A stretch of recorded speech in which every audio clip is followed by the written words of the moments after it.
What's up guys? So today I'm going to be sharing with you the essential exercises you need in order to be growing your hamstrings. Now these are what I would consider the meat and potatoes lifts. So really the absolute essential exercises you need to form almost the foundations of your program before you start playing around with any kind of fancy stuff. So what I'm going to be doing today, I'll take you through each exercise, explain kind of benefits, considerations, and slight takes on those exercises as well, and how you perfect those exercises. So let's dive right in. Barbell Romanian deadlifts. Now, these are an absolute essential if you want to be building your hamstrings and your glutes. They're really good for taking, especially your hamstrings, to really full lengthened range of motion. And they're really, really good for kind of progressing that load week in, week out, adding small donut weights onto that bar. They're really absolute essential exercise if you do want to build your hamstrings. So here's what we're going to be doing. We're going to be stepping up to the bar, and unlike other deadlift variations, Romanian deadlifts do start from that top position. So we're going to be stepping up to the bar. Our feet are about shoulders width apart, and we're going to be grabbing that bar just slightly outside of our thighs. We're going to be taking a step back, just get comfortable with our feet facing forwards, and we're going to try and imagine screwing our elbows back. So we're trying to activate our lats in that position, and that helps keep the bar close. And then we're going to keep that bar really close as we push our hips back. Almost imagine trying to close the door behind us with our bar, keeping our lats as engaged as we can, and then drive through, butt through, squeeze your butt as hard as you can, keep your ribs down at the top, okay? So push your hips back, weight through your heels mostly, drive your hips through, squeeze your butt, keep your chin as tucked as you can. So get as much length as we can through those hamstrings, squeezing our glutes at the top.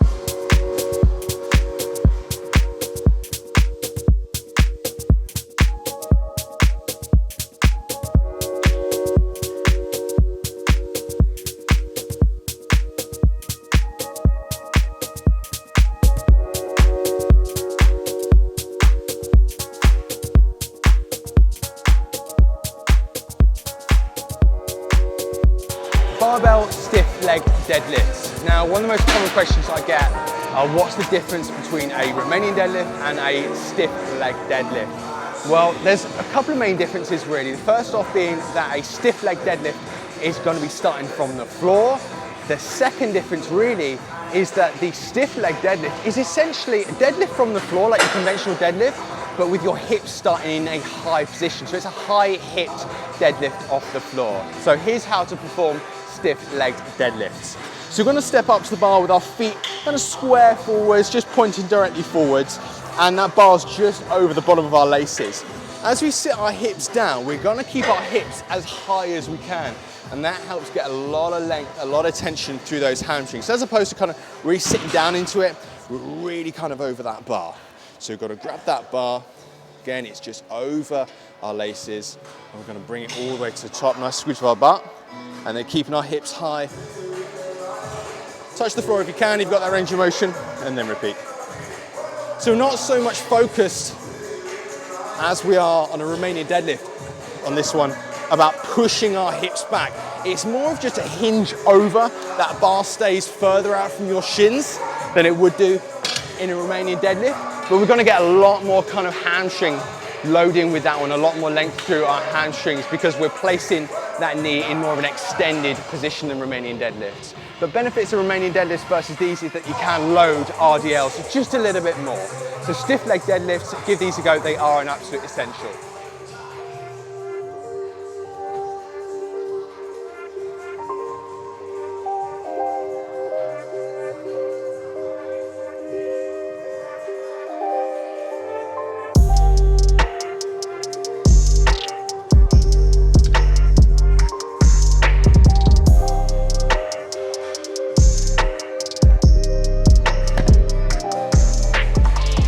Banded dumbbell Romanian deadlifts. Now what we get with these, with the band, is that extra kind of horizontal loading. So almost imagine like a hip thrust or a glute bridge where we get that loading with our hips through in that shortened range.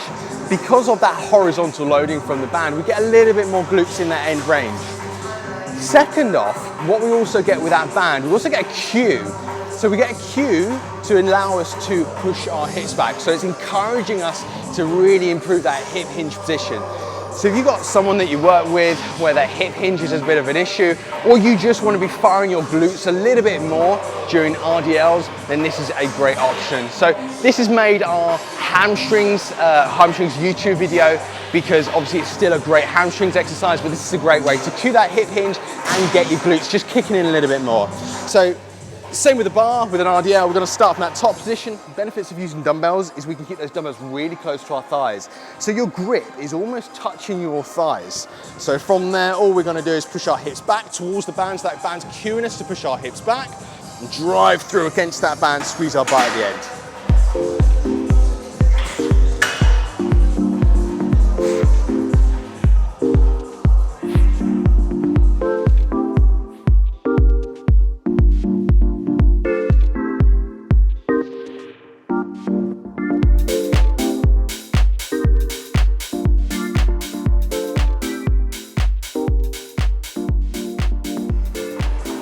Supported single leg deadlifts or single leg RDLs.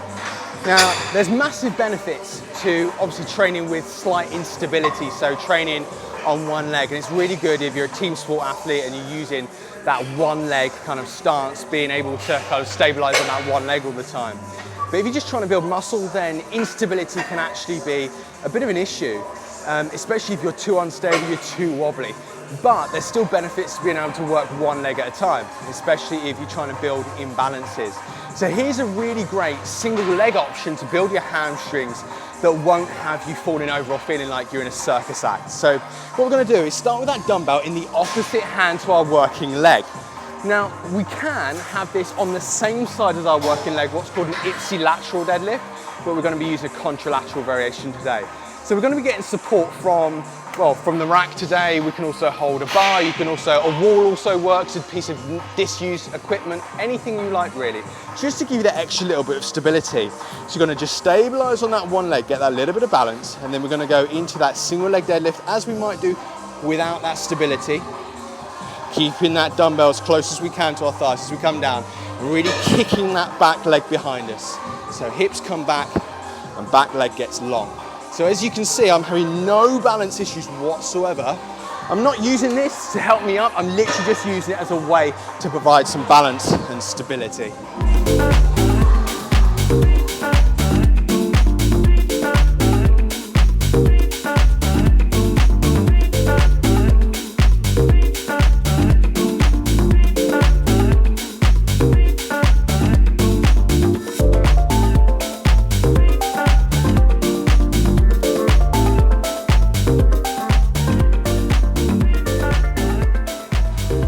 When you're trying to grow your hamstrings, a good general rule of thumb to use is to focus on both hip hinge type exercises, so the likes of Romanian and stiff leg deadlifts, back extensions, and then also leg curl variations. And that's mostly because there's a slight difference in the way your hamstrings are activated in hip hinge versus leg curl variations. Leg curl variations tend to get a little bit more muscle activity around that distal hamstring, so kind of that bottom hamstring area, but then they're also slightly less fatiguing than, say, heavy Romanian deadlifts and things like that. So they're a great way to add some extra volume to your hamstring focused workout. So this is a seated hamstring curl.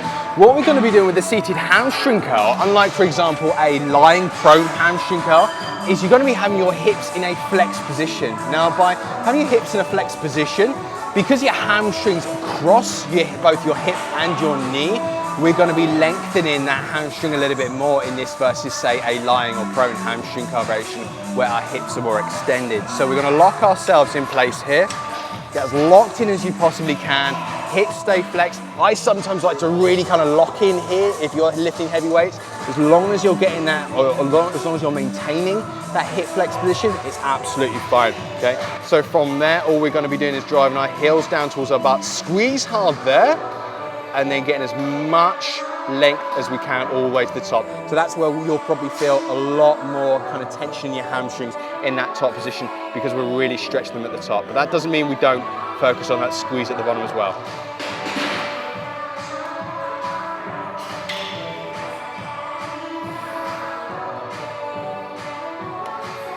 Slight few variations on this as well. You can do these with your toes slightly pointed out. You might get a little bit more of those outer hamstrings, but I tend to just keep feet neutral or program feet in more of a neutral position most of the time.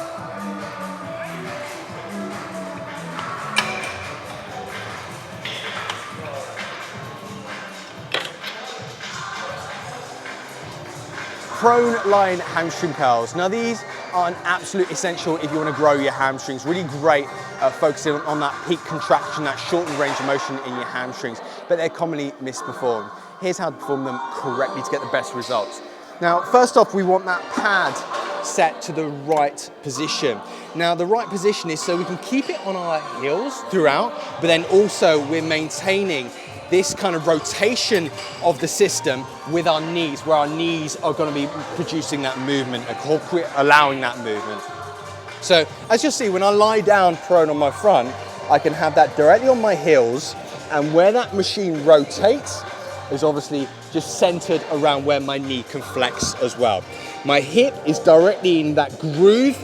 I'll get myself as locked in as I possibly can. Now I don't mind kind of rounded shoulders on this. We're not creating any movement from your upper body here. We're not worried about loading through kind of a flex back position or anything. So I don't mind some rounded shoulders. We just want to be as locked in as possible. And all we're going to be doing is thinking about driving our heels up towards our bum, squeezing our hamstrings at the top as hard as we can. Full range of motion is when that pad ideally touches your butt, touches the top of your hamstrings, all the way down, and then pad ideally touches your hamstrings at the top. Keeping yourself locked in and stable as much as you can throughout.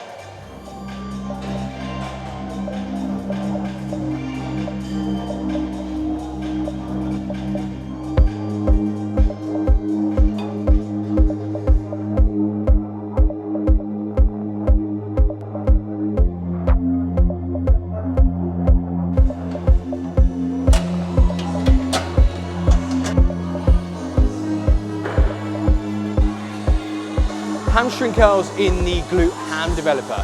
First off, we want to be making sure that we've got the distance of the support for our heels set at the right distance from the actual pad.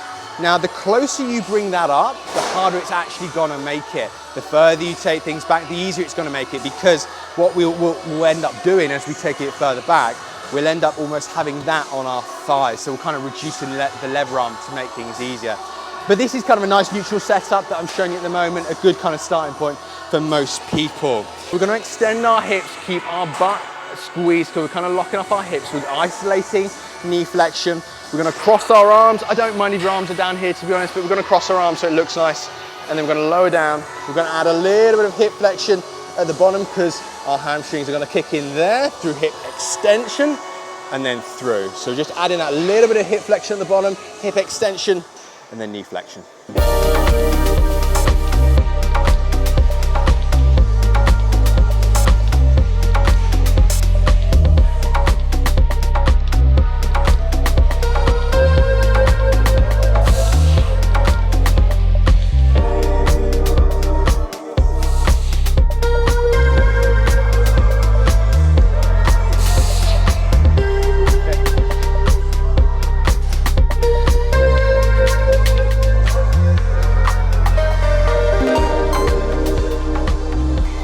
Gliding hamstring curls are a really great exercise to do if you don't have access to a hamstring curl machine, so a prone hamstring or a seated hamstring curl machine, but they're also a great standalone exercise as well to mix things up, and they're harder than what you'd think. What I've got here is a bench. You can use an incline bench, you can use a box, it really doesn't matter, something to elevate your heels up. And then I'm just using a Jungle Gym or TRX suspension system here. And what I'm going to do is I'm going to lie myself back. I'm going to make sure that that's about arm's length, so I'm going to grab it, almost like I'm about to do an inverted row. I'm going to hook my heels up onto the bench or the box, whatever I've got, and from there I'm going to keep my hips as straight as I possibly can, and I'm going to try and drive my butt towards my heels, keeping my hips extended. So as you can see in that top position right there, my hamstrings are working overtime to pull me in. It's a really great exercise and really humbling.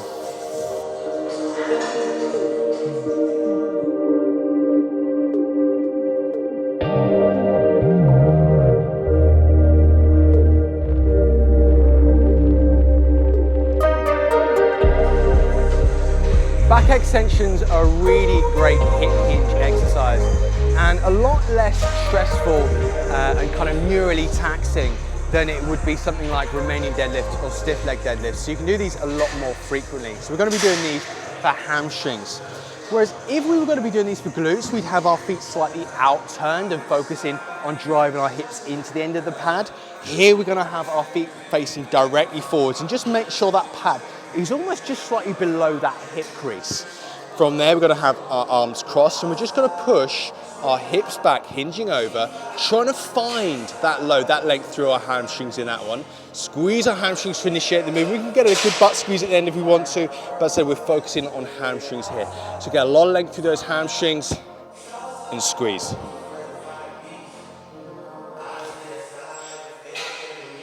We can obviously load these if we want to. We can hold a dumbbell in front. We can have a band hooked over. There's plenty of ways to load these if you want to.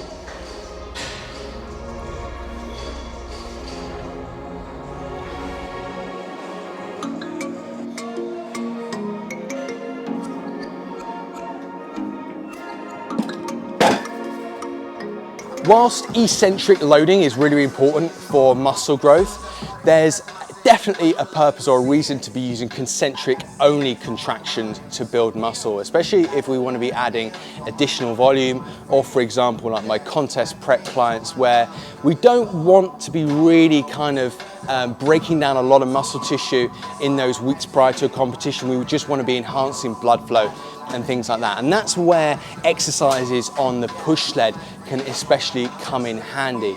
This is a really great exercise to build your hamstrings, and I call it a straight leg sled walk. Here's how it's done. What we're going to do, we're going to start in a position where our elbows are completely straight and our butt is pushed back. Now this might look a little bit weird to start off with, but we're going to have a very, very soft knee bend, okay? From there, almost just trying to land with our heels first as we walk. So sticking our butt out, heels land first, and walk with that straight leg position.